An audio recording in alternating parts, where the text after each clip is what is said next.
30 जनवरी 1998 को महात्मा गांधी की पुण्यतिथि पर बोलते हुए प्रधानमंत्री श्री वाजपेयी जी। मेरे प्यारे देशवासियों, आज महात्मा गांधी जी की शहादत की बरसी है। यह हमारे लिए पुण्य स्मरण का दिवस है। आज के दिन हम उन्हें और उन महान देशभक्तों को याद करते हैं जिन्होंने मातृभूमि के लिए अपना सर्वस्व न्यौछावर कर दिया, यहाँ तक कि अपना जीवन बलिदान कर दिया।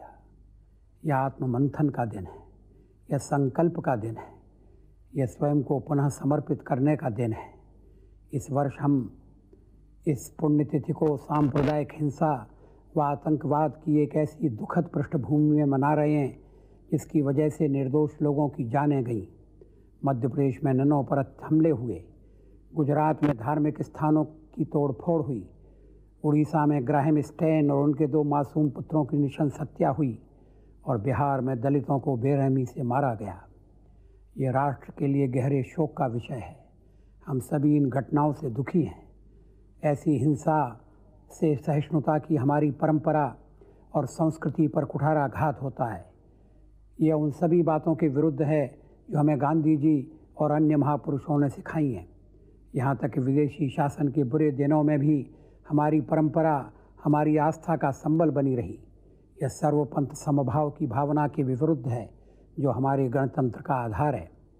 इन घटनाओं पर राष्ट्रपति जी ने समूचे राष्ट्र की भावनाओं को व्यक्त किया है। मुझे भी लगता है और मैंने कहा भी है कि ये घटनाएं पथभ्रष्टता का उदाहरण है और ये हमारे सामूहिक चेतना पर कलंक है। हमारे जैसे विशाल और विविधतापूर्ण लोकतंत्र में लोगों के आपसी विचारों में भिन्नता हो सकती है और है भी, किंतु मतभेदों को अभिव्यक्त करने के लिए हिंसा कोई रास्ता नहीं है, बल्कि बातचीत ही इसका रास्ता है। जैसा कि आप सभी जानते हैं, गांधी जी अत्यधिक धार्मिक थे। उनके लिए आस्था का प्रश्न जीवन और मरण का प्रश्न था। उन्होंने सभी धर्मों के धर्म ग्रंथों का गूढ़ अध्ययन किया था। वे विभिन्न धर्म गुरुओं के साथ नियमित रूप से बातचीत करते रहते थे। वे अवसर एक दूसरे के विचारों से असहमत भी होते थे, लेकिन फिर भी उनके व्यक्तिगत संबंधों पर कोई प्रभाव नहीं पड़ता था। दूसरे के विचारों को आदर के साथ सुना जाता था, प्रश्न पूछे जाते थे और उनके स्पष्टीकरण दिए जाते थे। इस पुण्यतिथि पर महात्मा जी के सत्य और प्रेम के संदेश और उनके द्वारा अपनाई गई पद्धति को हमें याद रखना होगा।